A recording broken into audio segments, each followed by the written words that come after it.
भाजपला केंद्रामध्ये तिसऱ्यांदा सत्तेत येण्यासाठी 79 जागा राखण्याचं आव्हान। 2019 मध्ये 50% कमी मतं जिंकून निवडून आले होते खासदार।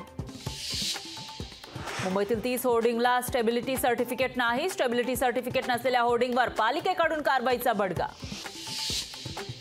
धर्माच्या आधारे आरक्षण देण्यासाठी काँग्रेसचं बोट जिहादचं राजकारण। कल्याणच्या सभेत मोदींचा घणाघात।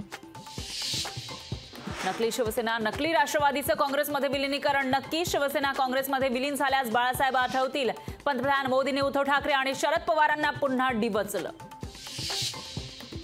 भ्रष्टाचारी गोळा करणारी भाजपची कचरा गाडी। खोट्या डिग्री सारखी खोटी वंशावळ आणू नका। उद्धव ठाकरेंची भाजपवर तुफान टीका।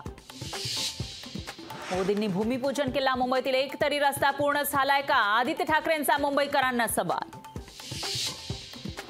56 टीएमसी पाणी गुजरातला नेणार। महाराष्ट्राचं पाणी गुजरातला पळवण्याचा घाट। जयंत पाटील यांचा नाशिकच्या सभेत आरोप।